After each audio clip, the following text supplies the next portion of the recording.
Bueno, para el tema del despoblamiento y su relación con la ordenación del territorio, tenemos aquí una persona que sabe mucho de esa temática. Domingo Gómez Orea es catedrático retirado de la Universidad Politécnica de Madrid, de profesión ingeniero agrónomo.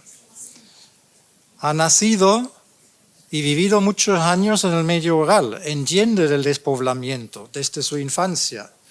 Es un clásico en la teoría, la investigación de ordenamiento territorial. Hay un manual, Ordenación del Territorio, en muchísimas ediciones disponibles en Mundi Prensa. Es una autoridad en el campo, ha sido también consultor para las administraciones públicas, entre ellas la mía, la Junta de Andalucía, ha redactado catálogos de paisajes recientemente, ha sido asesor de organizaciones internacionales y sobre todo asesor en países latinoamericanos. Nosotros nos conocimos personalmente en Cuenca, en Ecuador, en una maestría de ordenamiento territorial y un simposio de desarrollo urbano y territorial. Nada más, doy la palabra a Domingo, que nos interviene sobre el tema despoblación y ordenación del territorio en España, ofreciendo una panorama general de gran angular, esa ponencia que luego en la mesa redonda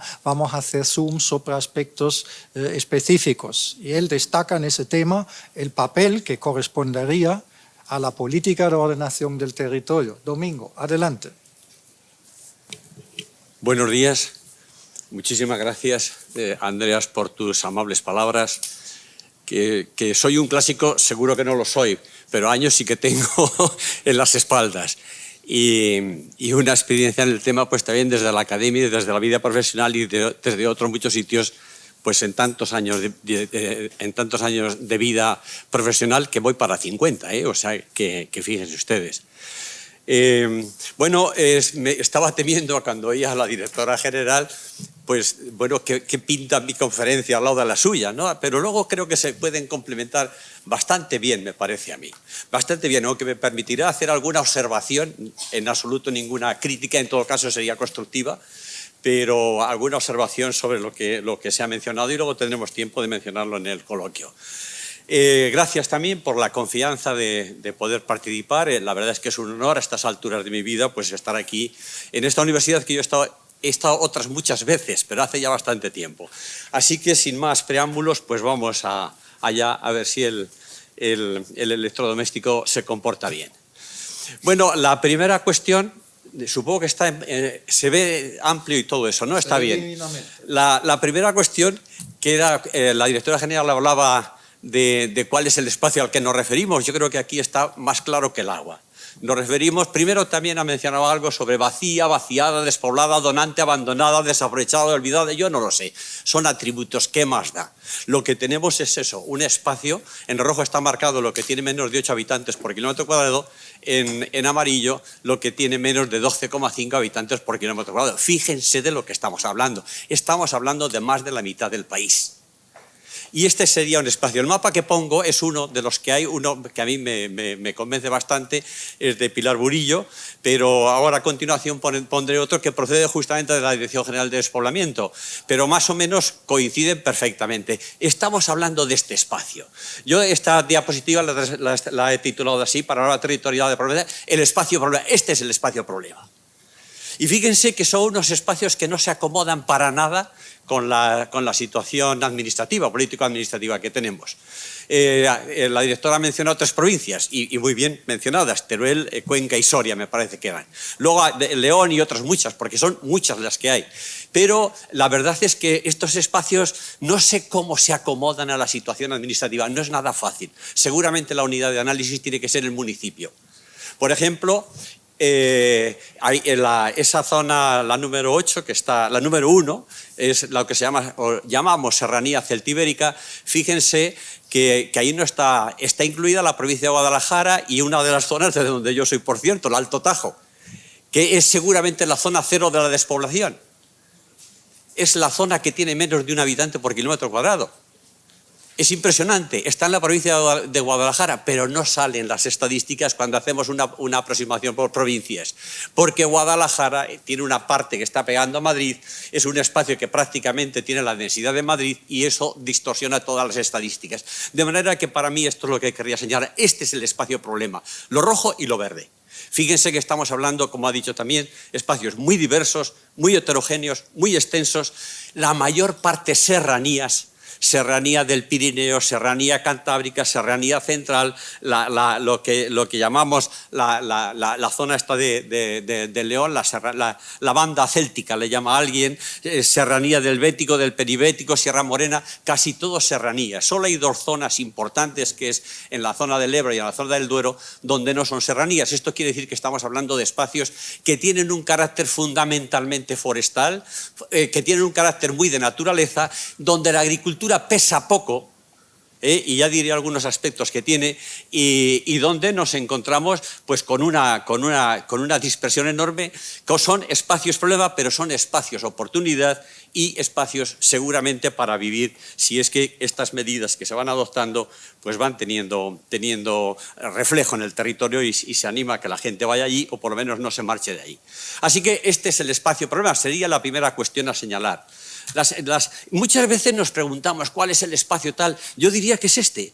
No sé si es ese exactamente, que este es el mapa de Pilar Burillo, o es este otro que procede de datos estadísticos, pero vienen a coincidir prácticamente lo mismo cuando los manejamos municipio por municipio y no por provincias, no las NUTS provinciales ni las NUTS de la Unión Europea regionales o de comunidades autónomas, sino por municipios. Esa es la parte de arriba, que es un calco del otro más o menos parecido, quería señalar para poner otra fuente, y abajo están las tendencias. Fíjense en las tendencias, querida directora, las tendencias es que se está poniendo todo negro. Es decir, esas bandas que nos quedaban antes por ahí por las orillas, por ejemplo, en Andalucía, ¿no? Fíjense en este mapa, toda Andalucía pues no está pintada de amarillo ni de rojo, la zona costera, la zona gallega, fíjense en las tendencias a corto plazo, lo que está ahora puesto en negro, es decir, que el espacio se amplía día a día. El tema sigue. Sí. Bueno, pues este es el espacio problema, diría yo, y sobre este espacio tenemos que centrarnos. Y yo diría, yo no sé, igual digo alguna barbaridad política o administrativa, pero diría por municipios y no por provincias ni por comunidades. Por municipios, por agrupación de municipios, por espacios que tengan coherencia desde el punto de vista de la despoblación a nivel municipal. Por ejemplo, tiene mucha coherencia hablar de la serranía celtibérica. O tiene mucha coherencia hablar de la banda de León y Portugal, la banda céltica, que llaman algunos, o tiene mucha coherencia hablar de Sierra Morena o de las penibéticas allá entre Granada y Málaga, ¿no? O no sé cuál es la otra. Pero tiene menos importancia quizás esa aproximación por provincias. Este es el problema. Antes he mencionado el espacio problema y ahora voy a mencionar el problema. Para mí es un largo e inconcluso proceso de declive que se inicia a finales de los años 50 del pasado siglo. Es decir, que es un proceso que empieza ya con el Plan de Estabilización del 59. Es decir, hace unos 70 años. Un proceso de declive que dura 70 años y no tiene pinta de acabarse. Con una causa que es la incompatibilidad del sistema rural que había en ese momento, eso que habéis mencionado ya aquí varias veces, este enfoque territorial, la vertebración territorial. Claro, estamos en un sistema de asentamientos de población medieval, en un sistema que se fue construyendo en aquella época cuando la energía era humana o era animal, cuando los desplazamientos eran a pie o a caballo, etc. Pero ahora estamos en una situación, ya en los años 50, en los años 60, ya estábamos en una situación donde eso no era así. Y entonces ese sistema cruje. Sencillamente es completamente incompatible con las nuevas formas de producción, con las nuevas formas de energía y con la nueva cultura que se desarrolla o que existe en el territorio. Esta es una causa, y tiene para mí 4 notabilísimas debilidades que permanecen. Estas debilidades estaban en esos años, en los 50, 60, 70, pero siguen en el 2020, en el 2022 muy parecidas. La primera es la dificultad de crear empleo que sustituya al que expulsan las nuevas formas de agricultura. Hoy la agricultura en el mundo rural, digo la agricultura, pero vale decir lo mismo para la ganadería o para las actividades silvícolas. Y es que realmente hay nuevas formas de producción que expulsan empleo, no crean empleo. Y son nuevas formas de producción que incrementan la riqueza, pero no crean empleo. Y el problema surge de que en el medio rural pues es muy difícil crear empleo que sustituya a ese empleo que ha planteado la agricultura. Luego mencionaré cómo esa reducción del empleo en la agricultura pudo favorecer el desarrollo industrial de España en la época en que se industrializó, ¿no? Y que produjo el famoso éxodo rural. Así que esta es una primera dificultad del problema, una debilidad. Una segunda dificultad es la persistencia, como digo, ya lo mencioné antes y no voy a insistir, del sistema de asentamiento de origen medieval en la misma época actual. Tenemos el minipueblismo y el minimunicipalismo. Se habla mucho ahora del minimunicipalismo porque municipios muy pequeños que son muy ineficaces y muy ineficientes para proporcionar de una manera eficiente, valga la redundancia, pues equipamientos y servicios públicos, incluso para ser competitivos desde el punto de vista de la inversión. Y entonces, pero no se habla del minipueblismo. Tenemos, fíjense ustedes, 61.578 entidades de población según el nomenclator.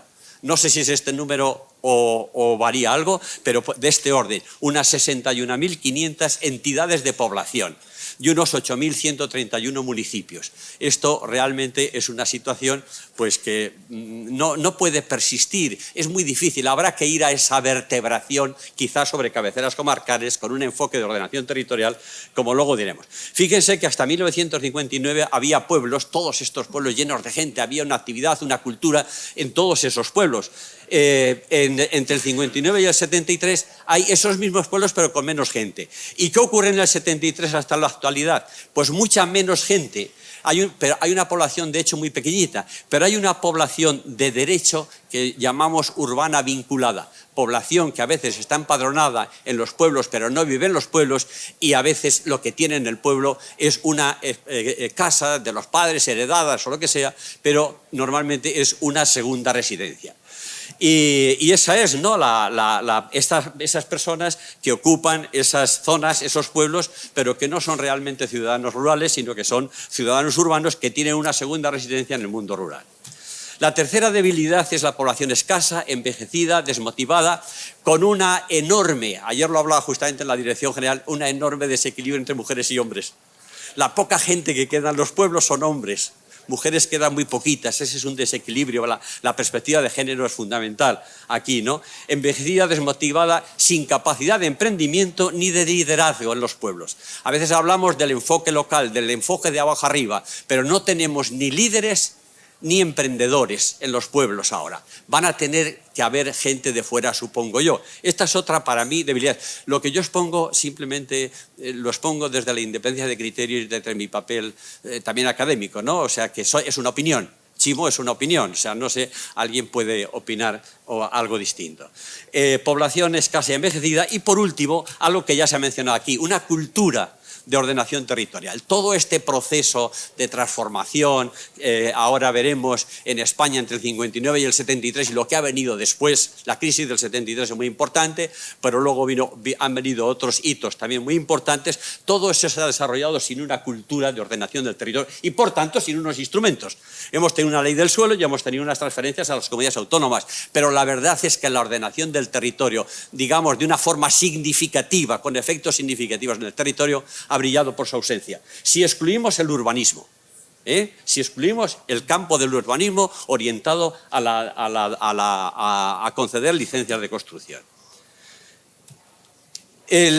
Por entrar un poco más en cómo se produce este problema que acabo de mencionar, este problema que se manifiesta de esta manera, pues me gusta plantear este esquema que tengo aquí. Es entre el 59 y el 73 se produce ese proceso de modernización de España, del país, ¿no? España sale de su autarquía, de su aislamiento y entra en un proceso de transformación que transformó enormemente el campo y las ciudades, que distorsionó el sistema territorial y que ha conducido al final a un sistema de desarrollo territorialmente desequilibrado. Diríamos que un sistema de desarrollo territorialmente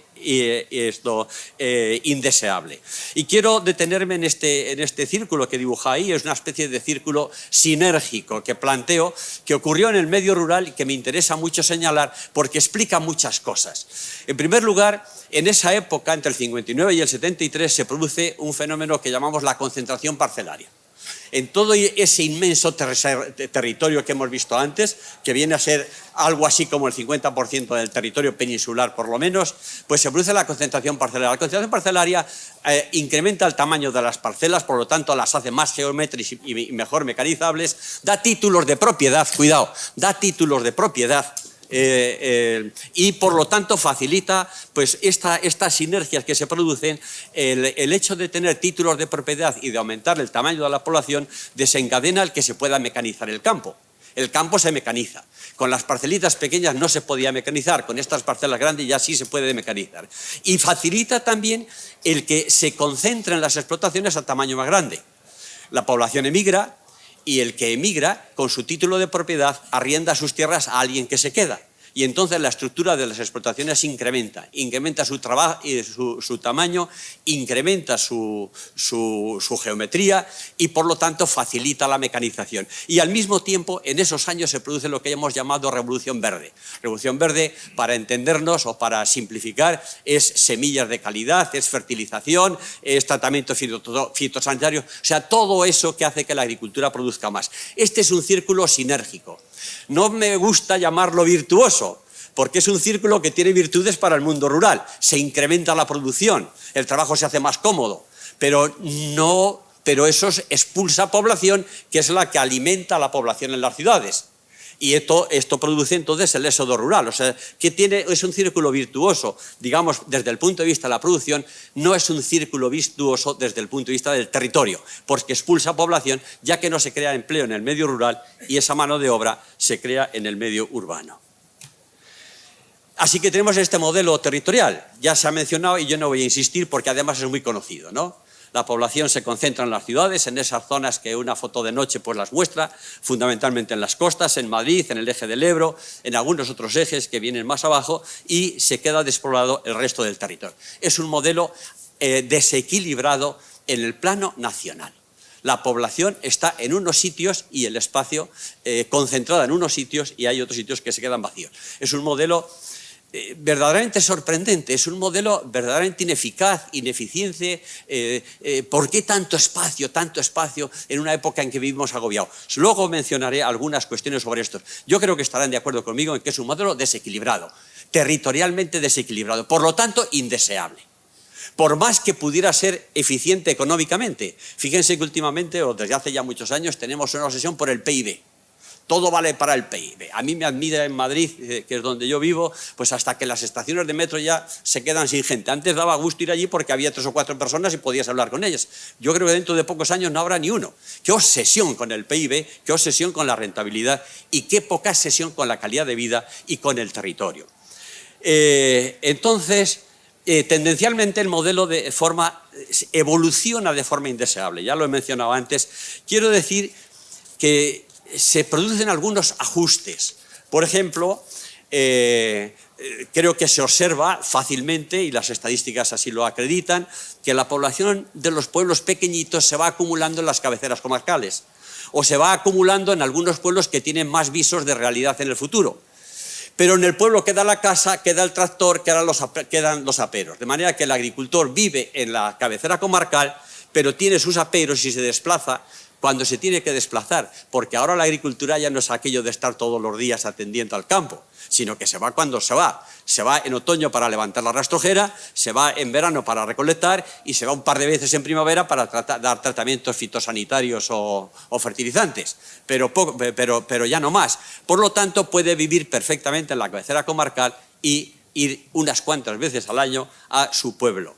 Esta es una cosa que es un reajuste, pero ese reajuste no es planificado, seguramente es demasiado lento, seguramente va a dar resultados, pero necesita algo más. No es un resultado, esas tendencias normalmente no son convenientes. Y luego en las ciudades, pues que pasa también un poco lo mismo.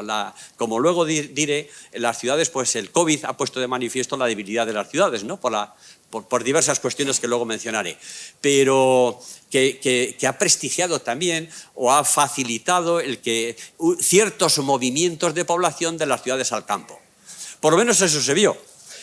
Yo no sé si eso ahora ya se está reduciendo, ya no está ocurriendo, pero desde luego en las primeras épocas de la pandemia hubo gente que se marchó de las grandes ciudades para vivir en el campo.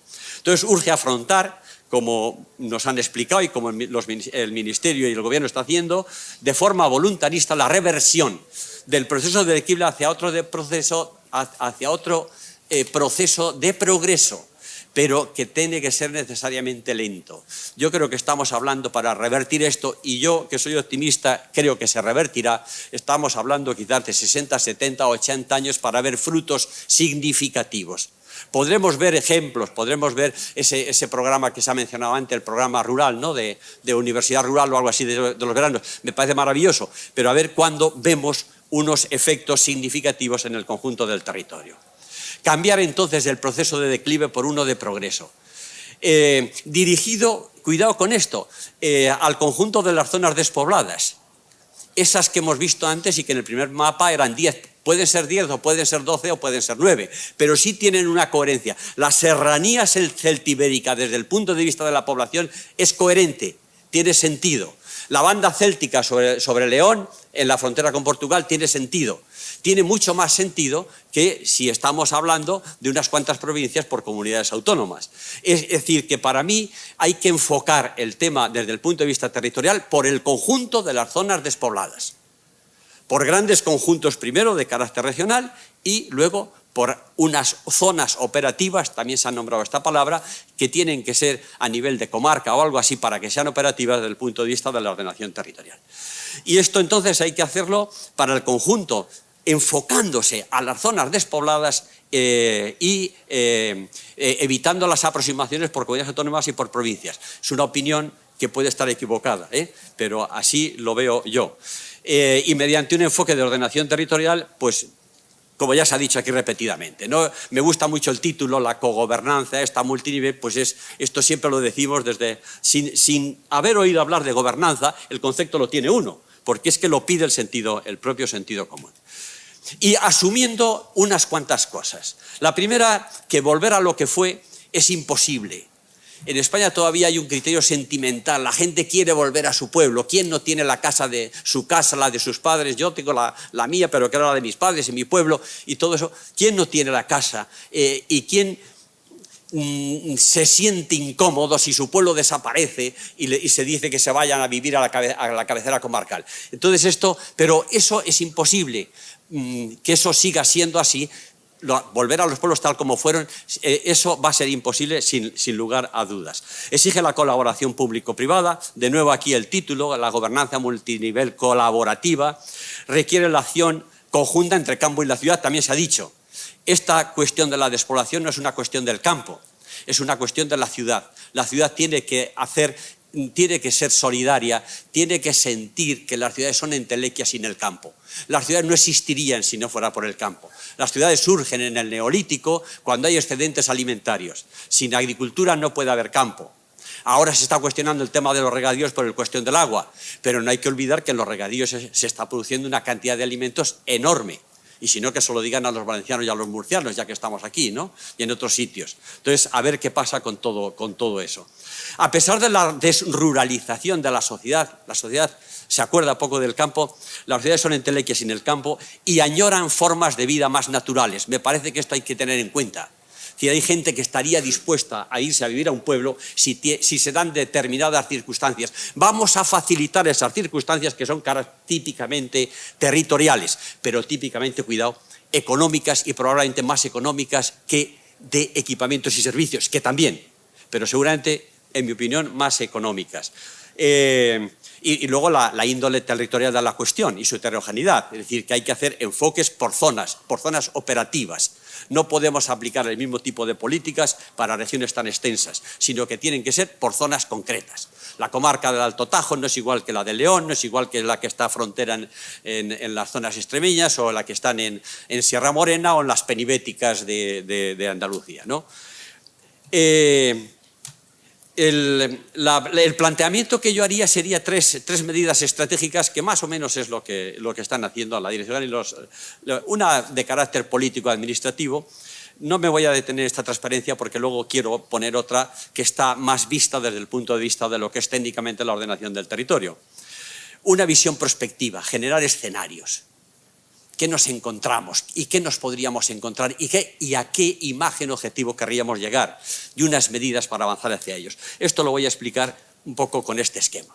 En primer lugar, necesitamos una acción político-administrativa que ya se está haciendo. Hace poco, creo que el Gobierno ya ha establecido, a ver si voy por orden, porque también con esto del tiempo siempre andamos, siempre se apresura uno.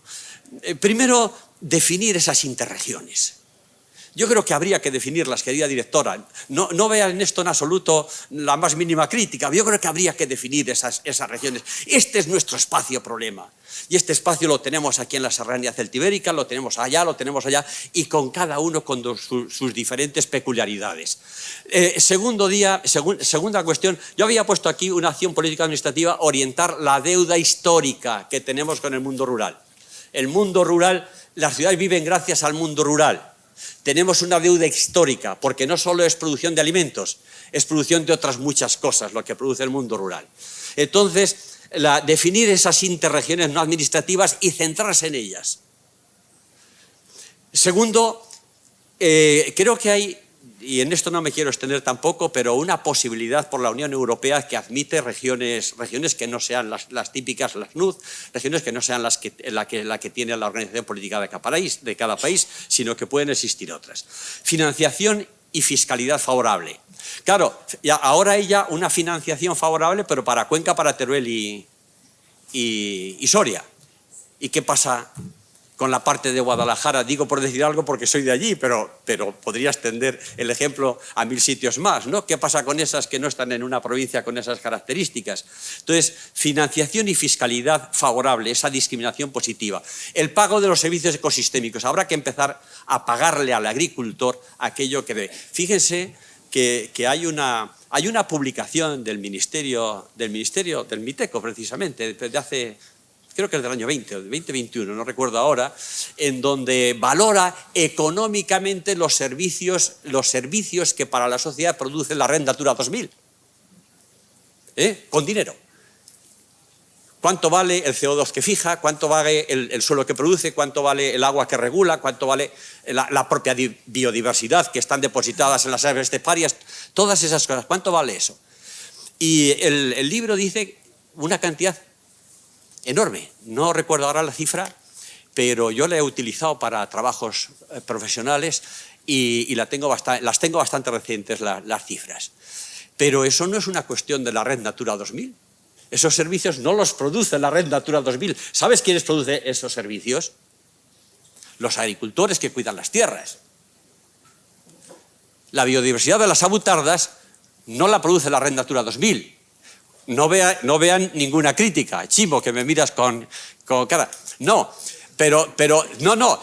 Realmente quien está produciendo esa biodiversidad es el agricultor que está debajo y que está cultivando el trigo en una situación de penuria agrícola, de penuria de lluvias, ¿no? Climática, que lo hace prácticamente impensable y que tiene dificultades, por ejemplo, para poner almendros o pistachos en zonas donde el trigo es inviable, pero están las avutardas. Ah, amigo, ¿qué hacemos ahí? ¿Quién paga? Resulta que el agricultor no solo no cobra por conservar, sino que frecuentemente paga por conservar. Y esto es un tema que habrá que pensar muy seriamente, pagarle al agricultor aquello que realmente está produciendo. Estimar el comercio de activos naturales. Yo creo que esta es otra asignatura pendiente. El mundo rural está generando biodiversidad y esa biodiversidad puede venderse en un mercado de activos naturales que ahora ya hay antecedentes, ¿no? Por ejemplo, el mercado del CO2. Y emular a Jovellanos. Jovellanos decía eliminar toda la normativa que sobra y que se opone al progreso. Esto lo decía Jovellanos en el siglo XVIII. Emular a Jovellanos, eliminar normativa inútil o negativa para el desarrollo rural. Así que creo que habrá que ir pensando. Y ya dentro de un esquema metodológico más de ordenación del territorio, pues primero definir esas líneas de acción estratégicas por esas zonas, por esas interregiones, unas líneas para la serranía celtibérica. Por ejemplo, la serranía celtibérica, por decir una, y que yo conozco bien, y quizás por eso me escoro hacia ese lado, pero mi argumento vale para cualquier otra, para el Pirineo, para zonas del Cantábrico, para Sierra Morena. Entonces, definir una línea de acción. Esas zonas de las organizaciones ibéricas no están pidiendo agricultura intensiva ni macrogranjas como les están colocando ahí ahora de 20.000 vacas o de 50.000 cerdas. Están pidiendo una política forestal, de aprovechamiento de recursos. Están pidiendo una política de conservación de la naturaleza que se remunere adecuadamente. Está pidiendo ganadería extensiva, que al mismo tiempo pueden ayudar a controlar los bosques. Eso es lo que está pidiendo. No está pidiendo otras cosas. Es una lógica bien de ordenación del territorio y bien sencilla. Es la capacidad de acogida que llamamos. ¿Cuál es la vocación final en esas grandes zonas? Segundo, zonificación por zonas operativas.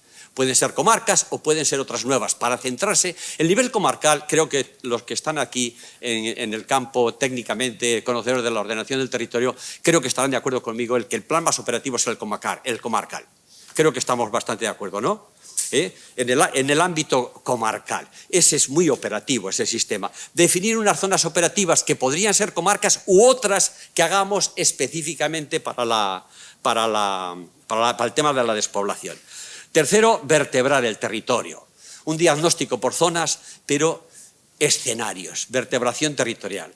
Fíjense, yo aquí tenía planteado definir un sistema actualizado de asentamientos de población, de pueblos, estructuralmente coherente, con las nuevas tecnologías, las nuevas formas de energía, las nuevas formas de desplazamiento, funcionalmente eficaz y eficiente, o sea, que sea capaz de proporcionar equipamientos y servicios de una manera, digamos, eficiente, con unos costes que no sean excesivos. Ahora decimos, bueno, todo el mundo en el campo rural tiene derecho a tener los mismos servicios que tiene un ciudadano de la ciudad porque pagan los mismos impuestos. De acuerdo, sí, pero comprenderán que eso es como cuando decimos que todo el mundo tiene derecho a una vivienda.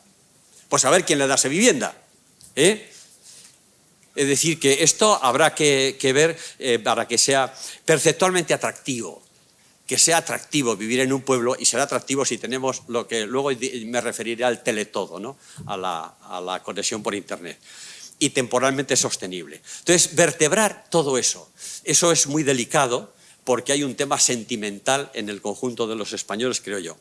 Y luego, en la segunda cuestión, sería la ordenación y el aprovechamiento del medio físico. ¿Cómo aprovechamos los recursos? Porque le aseguro que hay unas incongruencias incomprensibles en el territorio español. Hay zonas agrícolas que no tienen vocación agrícola. Hay zonas agrícolas a 1.200, 1.300, 1.400 metros de altitud. No tienen vocación agrícola, no tienen productividad. ¿Qué hacemos con esas zonas? Pues viven gracias a las subvenciones, gracias a la PAC, y gracias también pues, a temas de seguros, pero que tienen grandes dificultades todos los años porque cuando no hay secría hay pedrisco y cuando no hay helada y cuando no pudieron sembrar. Es decir, que no son zonas que no tienen vocación agrícola. Entonces hay que organizar esta lógica del territorio, vocacional del territorio, qué es lo que está pidiendo ese territorio, cuáles son las líneas de acción de ese territorio para avanzar en ese sentido. Y luego las medidas. Para mí las medidas son estas 6 que he puesto aquí y por este orden precisamente. La primera es el acceso universal a las TIC. Esto lo dice todo el mundo, pero si no tenemos conexión a Internet de banda ancha y de calidad estable, etcétera, todo eso que se menciona, pues no hay nada que hacer. Ni los que están allí serán. Yo no lo voy a repetir esto, ya lo habéis dicho casi todo el mundo y lo va a decir todo el mundo. Pero esto así estamos. Creo que ya hay una política, creo que a medio plazo lo vamos a tener resuelto.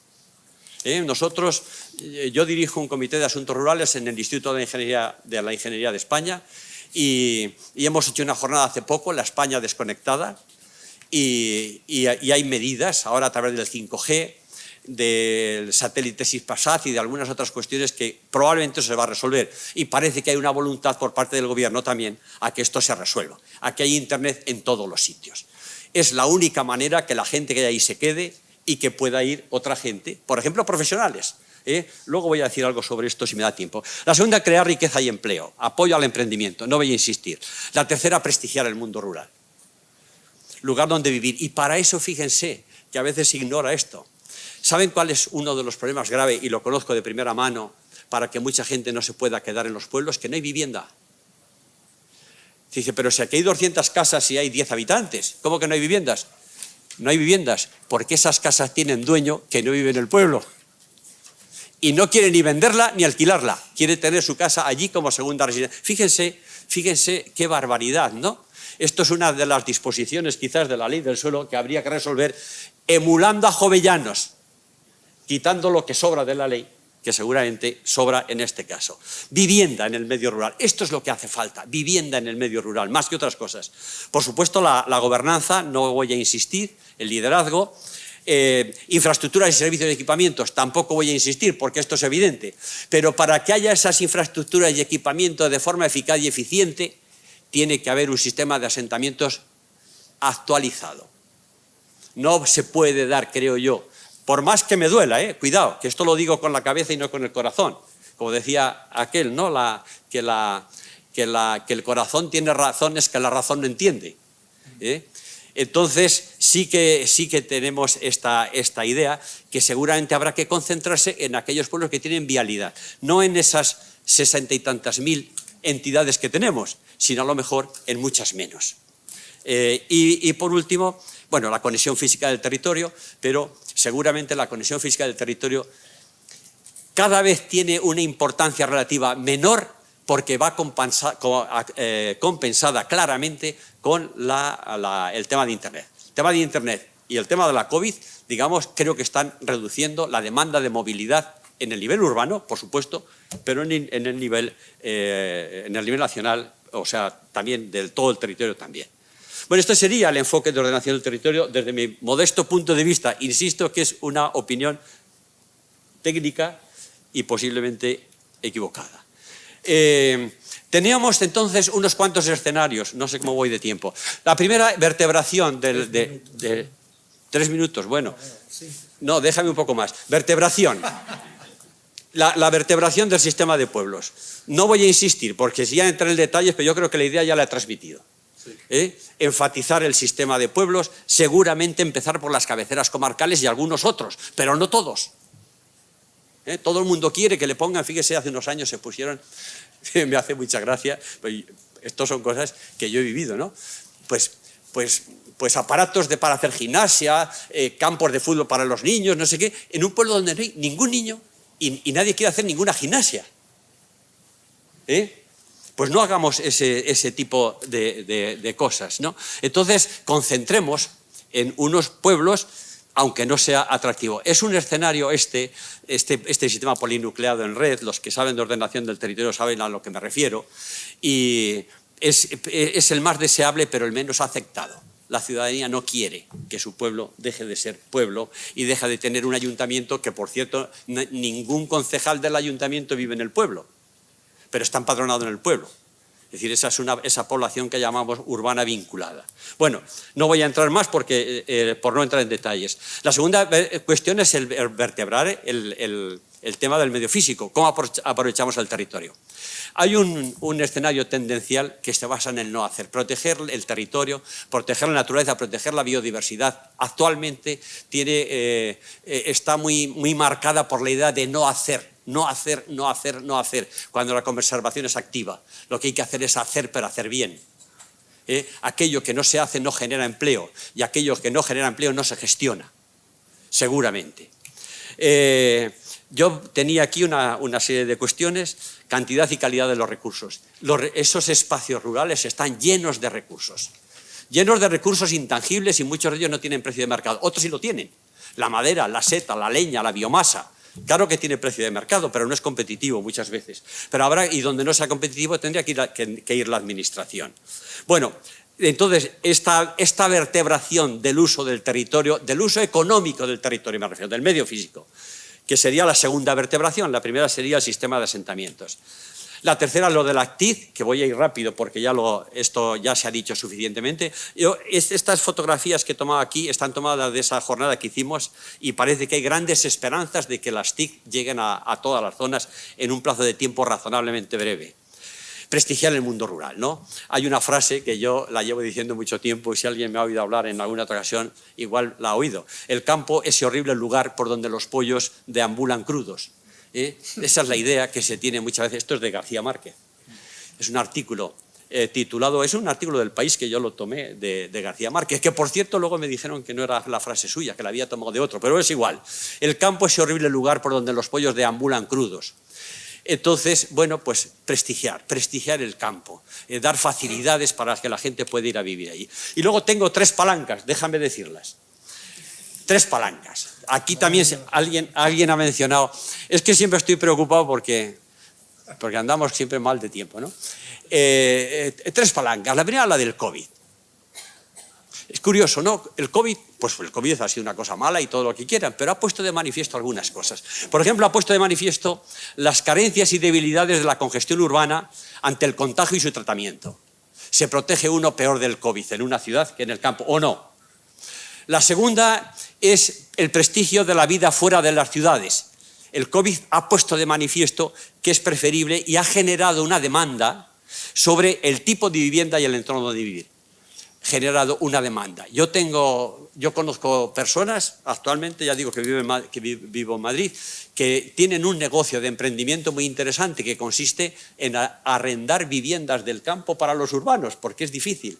Empresas que se dedican a buscar casas en el campo que se podrían arrendar a alguien que quiera hacer una ciudad. Y entonces el negocio consiste en ponerlos de acuerdo y cobrarles una mensualidad o 2, como cobran en las ciudades, ¿no? Entonces la importancia de las TIC, lo que llamo yo el teletodo, teletrabajo, telerelaciones, teledocencia, telemedicina, telecompra, televenta, teletodo. Vamos a ese campo sin más remedio. Y luego atender esa nueva demanda que está surgiendo para vivir en otros sitios. Pero para poder satisfacer esa demanda nos hace falta el teletodo, que es el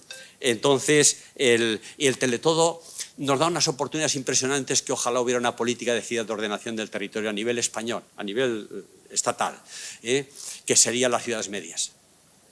Madrid difunde, digo Madrid, igual pasa con Valencia, ¿no? Difunde desarrollo en su entorno, pero Madrid debería estar difundiendo el desarrollo en lo que me gusta llamar la M100, no la M30 o la M40, es la M100, que pase por Tarancón, por Ávila, por Talavera de la Reina, esas ciudades medias que están a 100 kilómetros. Y esas sí que podrían difundir desarrollo. Creo que eso habría que tomarlo en consideración y sería una buena medida a raíz del tema del COVID. La segunda cuestión que me gustaría señalar, aquí ya se ha mencionado, el tema de las energías renovables. Creo que se está perdiendo una oportunidad magnífica. El equipo mío está haciendo un trabajo para la dirección general que dirige la directora sobre energías renovables. ¿Qué efectos se está produciendo? Es decepcionante. No generan desarrollo las energías renovables en el mundo rural. Y sin embargo, miren este esquema que tengo puesto aquí. En el negocio agrovoltaico hay 4 factores. Uno es la tecnología, ¿verdad? Otro es el capital. Otro es la capacidad de gestión. Eso no lo tienen los agricultores. Y otros son los recursos renovables, el viento y el sol. Me gusta decir, el viento es de quien le sopla y el sol es de quien le irradia. De manera que tendría que haber una participación en el negocio. Hay un problema de aceptabilidad. Mucha gente del campo no acepta las plantas fotovoltaicas que ocupan mucho espacio, alteran el paisaje, alteran el carácter también del mundo rural, etc. No lo acepta, pero es que yo creo que habría un derecho a participar en el negocio. De los 4 factores, ¿cuánto le corresponden al suelo y al aire? Pero claro, ¿qué nos encontramos en la realidad? Y ahí es donde hay una acción para mí clara de los poderes públicos en la idea de Jovellanos, ¿no? Que a un agricultor que arrienda sus tierras, por ejemplo, a 500 euros, a 100 euros la hectárea o a 120 euros la hectárea, que se la arrienda a otro agricultor para que cultive cereal, pues fíjense ustedes cómo se pone de contento si una empresa de energías renovables le ofrece 1.500 euros hectárea. Pero el negocio sigue siendo mucho más poderoso. O le ofrece 5.000 euros por poner un aerogenerador en su finca. Imagínense, el agricultor, pues claro que está contento. Pero sin embargo tendría que haber una política, digamos, aquí el territorio tiene que participar en el negocio. ¿Participar? Pues vamos a echar una cifra así a la medida completamente utópica, ¿no? Si son 4... pues vamos a empezar como cifra ya para empezar a hablar del 25%. Eso sí que daría riqueza en el pueblo, en los pueblos. Esto habría que hacer a nivel comarcal. Bueno, son ideas que lanzo, pero que luego hay que desarrollarlas. y entonces participación entonces en el negocio. Y luego solventar la incidencia en el paisaje. Fíjense, esta es una cosa también propia del equipo mío, que estamos haciendo ahora para Naturgy. Estamos trabajando en proyectos para compatibilizar la explotación fotovoltaica con el aprovechamiento agropecuario. Eso es posible. Pero fíjense ustedes, si consultan bibliografía, todo lo que nos encontramos son paneles a 6 metros y debajo cultivos. ¿Dónde se están poniendo las plantas fotovoltaicas en España? En los cereales de Castilla, de Andalucía, de Valencia y de todos los sitios, en las tierras malas. Siempre y cuando haya conexión a una subestación de transformación de red eléctrica para conectarse. Pero a esas tierras no le vale eso. Nosotros estamos haciendo unos experimentos con olivo, con almendro, con pistacho, con encina micorrizada para producir trufas, por supuesto con viña, con especies aromáticas. Esta es una experimentación que estamos iniciando ahora, que es propiamente española y no copiada pues, de lo que hacen los alemanes, los franceses, los holandeses, los daneses en Chile, en Dinamarca o en Argentina, o donde les pilla, ¿no? Pues los daneses también en su... Bueno, miren cómo cambia. Este es un esquema, por ejemplo, uno de los modelos. Aquí este es el modelo tipo B, modelo tipo B. Nosotros hemos hecho 13 modelos, que son perfectamente viables. Estudias las sombras, y caben perfectamente entre los paneles una línea de olivos o una línea de olivos en vaso, en grande, o 2 o 3 líneas de olivos en seto, en espaldera. Es posible hacer eso y seguramente pues esto cambiaría esa percepción y esa aceptabilidad y crearía un nuevo paisaje que me parece muy importante. Esto es posible y estamos empezando a ver si ahora pues también podemos continuar, porque luego pues las empresas tienen siempre sus inconvenientes. La tercera cuestión, y ya con esto es la penúltima, Andreas, el cambio climático. Del cambio climático todos oímos hablar de algo con lo que todos estamos de acuerdo. Está cambiando, se está calentando, ¿no? Además no hay más que ver, eso es una evidencia. Pero en lo que no está de acuerdo y hay mucha controversia es cuáles son las causas. En las causas se está menos de acuerdo. Por eso la obsesión ahora no va por la vía de la prevención.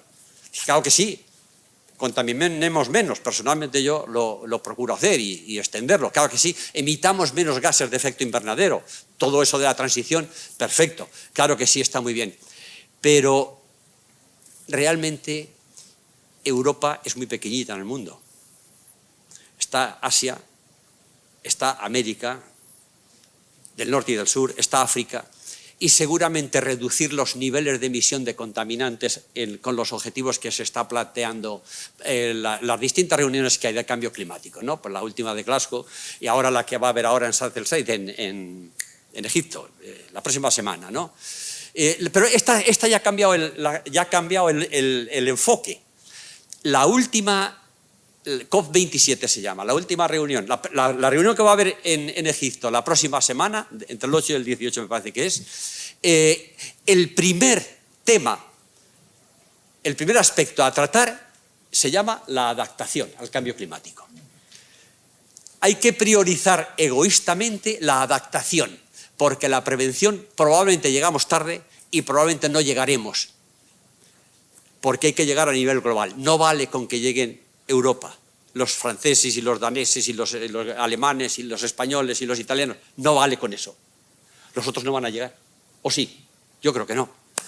Entonces, adaptémonos al cambio climático. ¿Y qué tiene que ver esto con la despoblación? Pues que seguramente se adapte uno mejor en el campo que en la ciudad.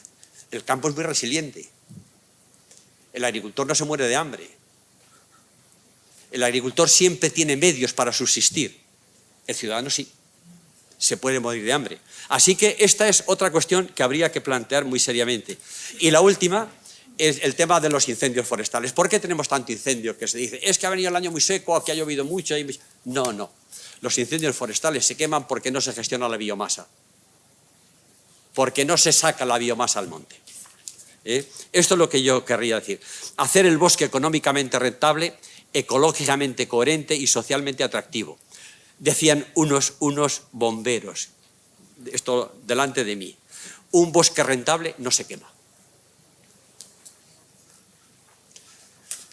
Entonces vamos a hacer los bosques rentables. Yo creo que esto también, estamos ya en todo eso, pero entonces el pirómano, el descuidero, el agricultor que quema y no sé qué, tal, son espoletas. La verdadera razón de que el bosque se queme es porque está lleno de biomasa. La biomasa necesariamente se oxida. Si las condiciones de humedad y temperatura son favorables, se oxida lentamente y forma humus, forma suelos. Si las condiciones de humedad y temperatura, ese famoso 30-30 que dicen, no son favorables, se oxida violentamente y ese es el incendio. Pero el problema de los incendios ahora, que siempre los ha habido, y es un factor ecológico en el Mediterráneo, es que ahora son incontrolables. Es a lo bestia. Así que con esto termino, con esta transparencia. Espera, yo confiar en la necesidad. Me gustaría extenderme sobre algunas cuestiones, pero confiar en la necesidad. Interpretar la preocupación social, esta política, como un mecanismo de retroalimentación hacia la reversión. De acuerdo con la máxima de Mafalda, ya está bien de hablar de problemas, hablemos de soluciones. Así que muchas gracias y perdón por lo que me he pasado.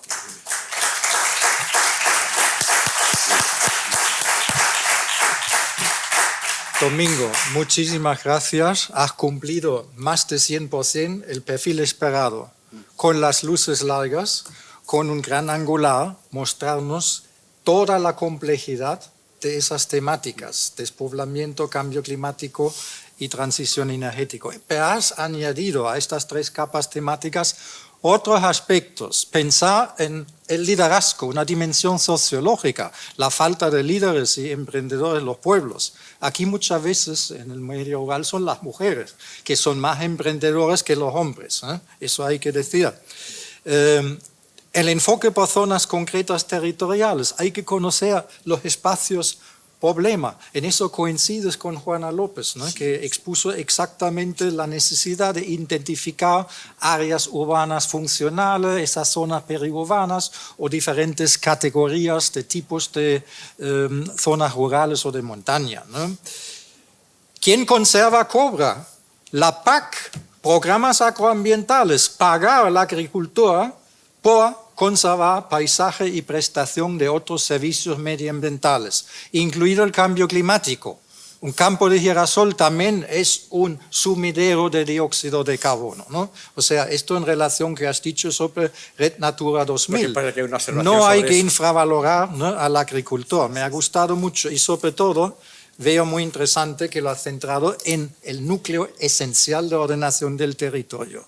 Fortalecer el sistema de ciudades, dando un papel especial a las ciudades medias. ¿Por qué? Son los lugares de la oferta de equipamientos y servicios del estado de bienestar a la población. Esa es la espina dorsal del estado de bienestar. Aquí nos jugamos algo. Y, por supuesto, si hay despoblamiento, hay más erosión del suelo, más inundaciones, y si nadie limpia el bosque, hay más incendios forestales. Esto es el efecto ambiental del despoblamiento, ¿no? Acceso universal a las TIC. Y una cosa última que quisiera resaltar, hablaste de la vivienda en los pueblos, ¿no? Escasez de viviendas. Hay situaciones perversas, ¿no? Pueblos en medio rural con mucho turismo, las casas se venden a urbanitas que vienen 3-4 meses al año y los jóvenes del pueblo no pueden pagar ni alquiler ni la compra de un piso en su propio pueblo. Tienen, perdóname, cojones de estar condenados a emigrar, ¿vale? Esa es la realidad, ¿eh? Te agradezco enormemente esta visión amplia, realista y muy amena, muy didáctica. Pido que Juana suba otra vez a la mesa. Ha sido también una intervención excelente que merece la posibilidad de abrir un pequeño turno de preguntas al público, tanto te afecta a ti, Domingo, también. Tú y Juana os quedáis. Nos tomamos el tiempo, lo siento. Al principio... Vale. Pero nos tomamos estos 5 minutos. Yo tengo 2 preguntas a cada uno si no hay actividad del público. Por favor.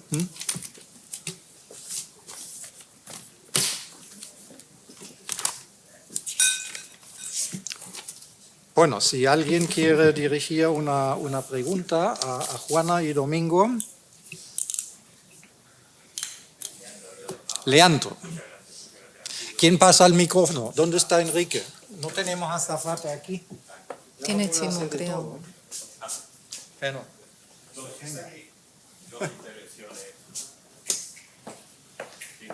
Sí, es esta. Sí, muchas gracias, muchas gracias. Dos intervenciones magníficas con las que estas jornadas empiezan, la verdad, de manera muy, muy estimulante. Una pregunta sencilla y concreta. El tema de la escala de trabajo. Yo creo que ha insistido Domingo en el tema.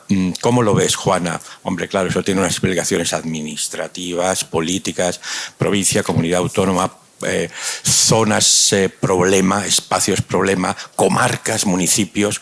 ¿Cómo recoges por tu parte ese reto en el que ha insistido Domingo? Muchas gracias. ¿Contesto aquí o agrupamos? Agrupamos, ¿no? Mejor. Sí, podéis contestar. ¿O contestamos? Lo agrupamos, sí, lo agrupamos yo creo quizá, que- ¿no? ok. Sí.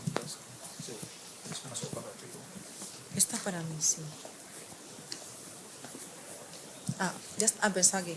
Pues, si no hay ninguna... Bueno, yo voy contestando por si alguien se anima, pero seguro que ahora en el café también tenemos oportunidad de intercambiar pareceres. A mí lo que me gustaría, pero no lo voy a hacer, me gustaría es también no contestar, sino hacer varias reflexiones a lo que nos compartía Domingo. Y él, al subir, me decía, y luego aquí también ha hecho, bueno, voy a hacer algunas reflexiones que son críticas constructivas. Yo no solamente las recibo así, sino que yo al inicio de mi intervención he dicho que fundamentalmente yo no paraba de hacerme preguntas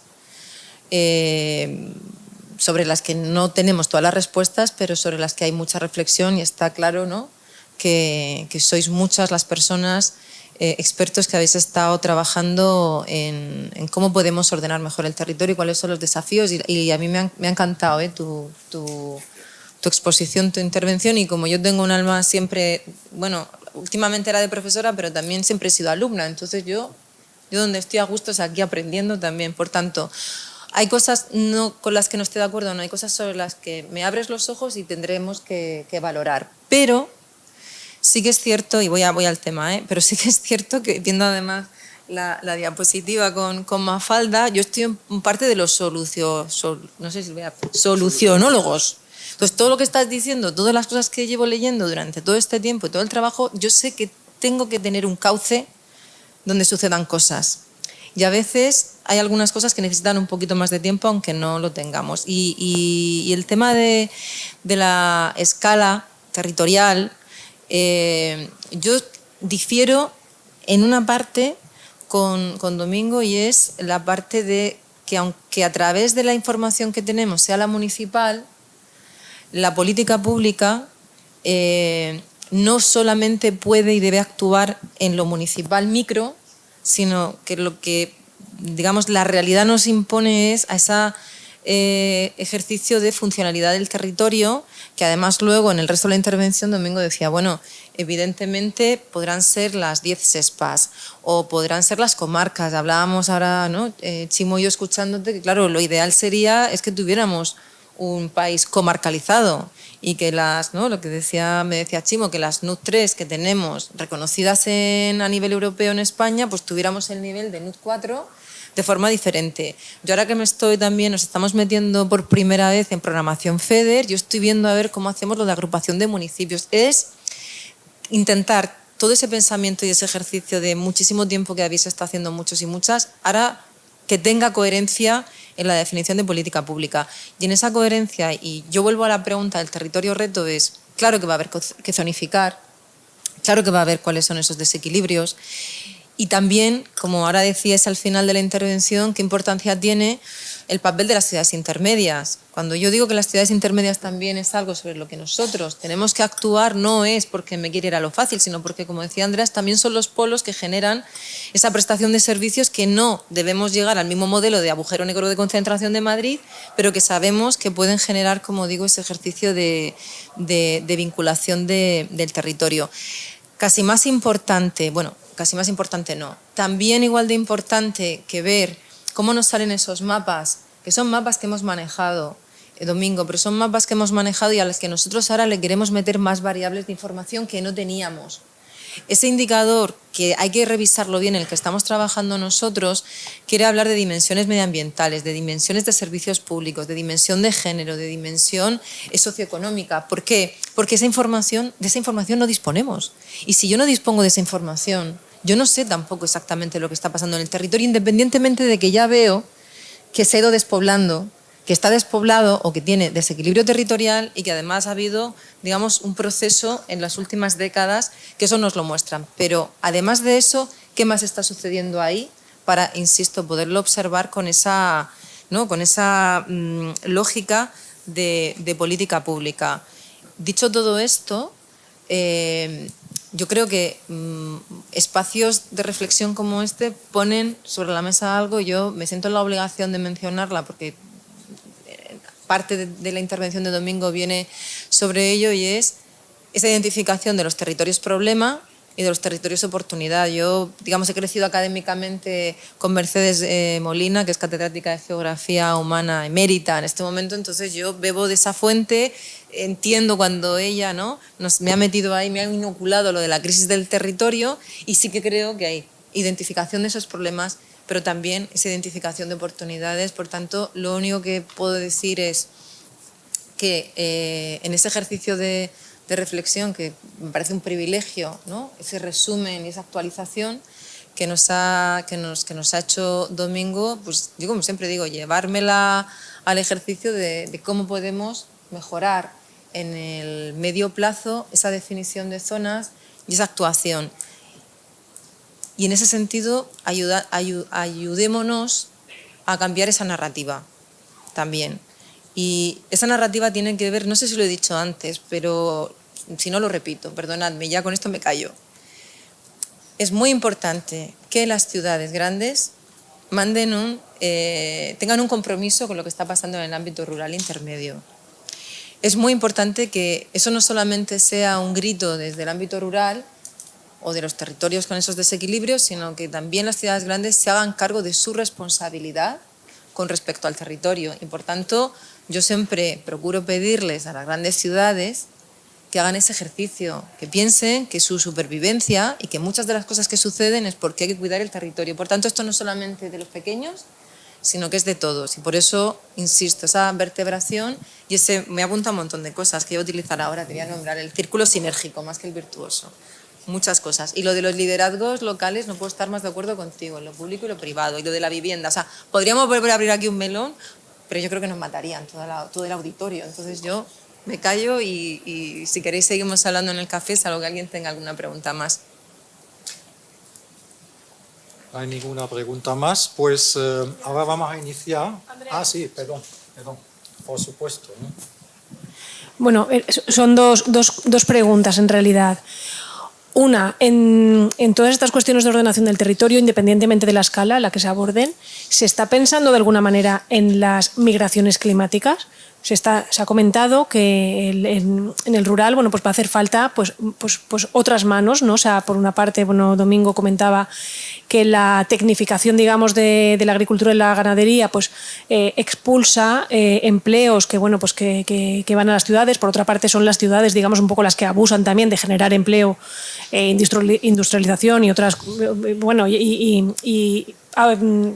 como concentrar también todos los servicios y todas las cuestiones que entonces, bueno, pues coincido y estoy súper de acuerdo con lo que estás comentando, Juana, de que tenemos que ser también desde las grandes ciudades corresponsables, digamos, y generosas con el territorio, ¿no? Pero bueno, pues un poco eso, si se está dimensionando, se está pensando en esa captación, digamos, de población motivada por las migraciones climáticas, o sea, tanto desde inmigración desde otros países como también nuestras propias, pues no sé, pues rutas migratorias, ¿no? hacia lugares pues menos problemáticos. Y luego, en esa estrategia que has comentado, que era el de los campus rurales, si se está también abordando alguna estrategia para fijar, digamos, como esa red de ciudades medias en la que también creo que compartimos todos pues, sus bondades, ¿no? Incidiendo no tanto en la formación universitaria, sino en la formación profesional. La formación profesional de aquellas cosas en las que esos territorios son especialmente expertos y, digamos, pues conocedores y tal.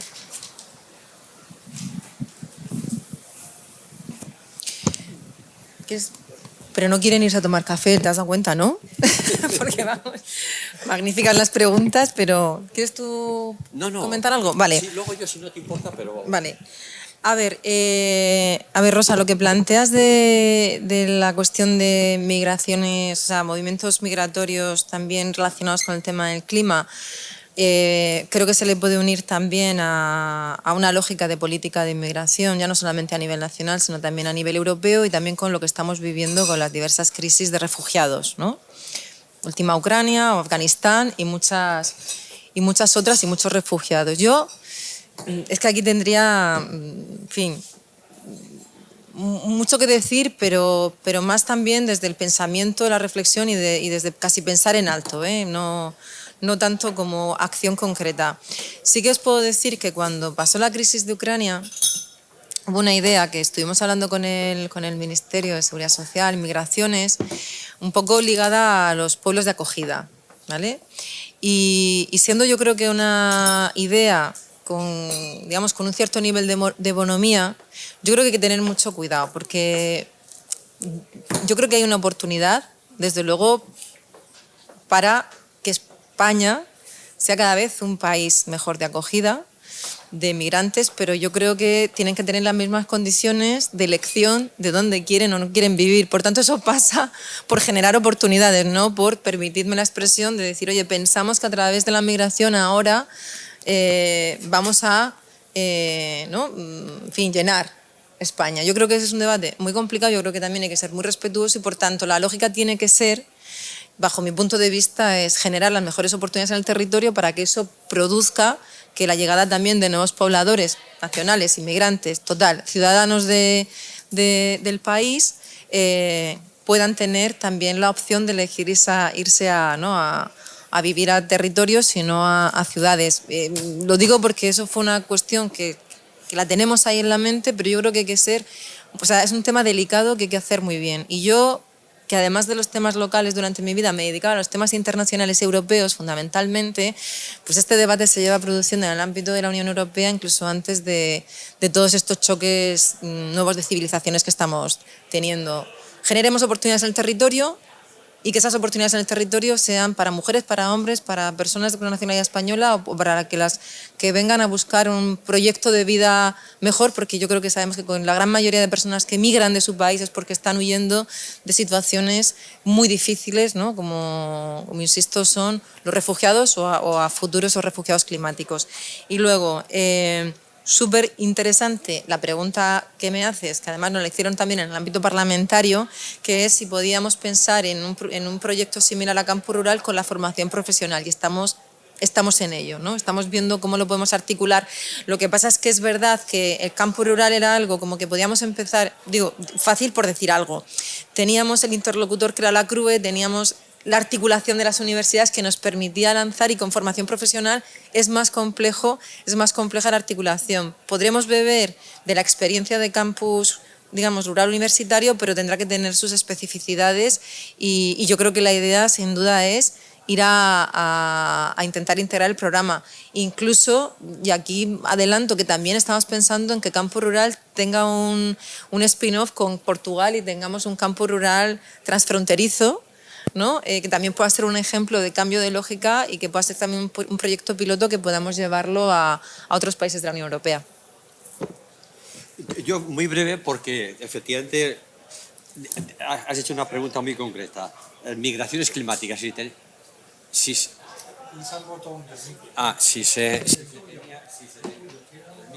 se tenía en cuenta. Yo he puesto ahí 4 palancas que le he llamado desaprovechadas. Lo que pasa es que como aquí, cuando das una conferencia de esta, siempre te miran, pues yo tiendo a extenderme, la verdad. Es un fallo. ¿Es una de las palancas? No. Mi respuesta es no, no se está considerando. Y sin embargo la oportunidad es inmensa. Mira, yo el otro día estaba dando una conferencia sobre cambio climático, justamente en Almería, y había indígenas.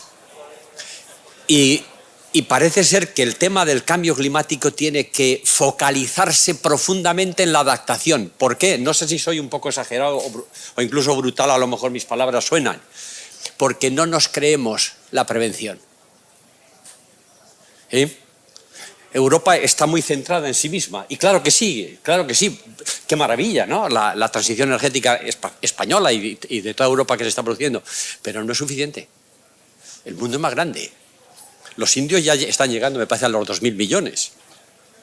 Brasil, habrás visto estos días que está en cerca de 300. O sea, el mundo es muy grande. Y el mundo no va a resolver, si es que el cambio climático tiene causas antrópicas, que sobre esto hay controversias, pero sin duda las hay. Lo que pasa es que hay un estilo de desarrollo que Occidente está transmitiendo que es absurdo. Un estilo de desarrollo que se basa en el consumo, que es depredador, pero que no da felicidad a la gente. Eso sí, pero el cambio climático no se está aprovechando la idea de que los países, las zonas indígenas y el mundo rural es muy resiliente y que a lo mejor para protegernos del cambio climático hay que irse al medio rural y no quedarse en las ciudades. Yo creo que esto no se está planteando en estos términos, me parece a mí. Luego déjame decir dos palabritas muy rápidas sobre la escala. La escala está clara. Hay unas competencias que son estatales. El tema de la fiscalidad, el tema de los ecosistémicos, el tema de fomentar el comercio de activos naturales, todo eso es nacional. Pero luego hay el tema municipal que yo me refiero a comunidad de análisis. O sea, que tú no puedes decir Soria está despoblada y Guadalajara no. Pues el 99% de la provincia de Guadalajara te aseguro que está despobladísima. Y solo queda un poquitín ahí pegando a Madrid, que lo distorsiona todo. Ya sabes tú que hay verdades pequeñas, verdades grandes y estadísticas. Y las estadísticas lo aguantan todo. Entonces, eso. Y luego están los tres niveles, sin duda alguna. Bueno, solo quería deciros esto. Pues muchísimas gracias. Por fin pasamos al café. Constato que tenemos 1 hora de retraso. Pido al organizador, profesor Chimo Farinos, que nos diga a qué sala tenemos que dirigirnos ahora. Ahora vamos Perdóname, pido más cosas. Pido que para el desarrollo de todo el resto del tiempo de las jornadas hay una persona que puede pasar el micrófono, una persona que se encarga del agua. Yo creo que como director no me incumbe a mí, eso tengo que decir, ¿no? Entonces también hubiera sido deseable tener un lugar estable. Los trapos sucios se lavan en casa, Andreas. Vamos a ver, tenemos aquí a una persona que se encarga de esto y nos vamos a ir de aula. ¿A qué hora continuamos? Exacto, llevamos un retraso en la GH1-2 en el aulario, tendríamos que estar empezando ahora. Ahora tenemos que salir a tomar un café y nos iremos después a el aula del aulario, donde podremos estar hasta la hora de la comida recuperando retrasos. Y luego esta tarde, a la hora prevista, volveremos otra vez en esta sala. ¿De acuerdo? Gracias.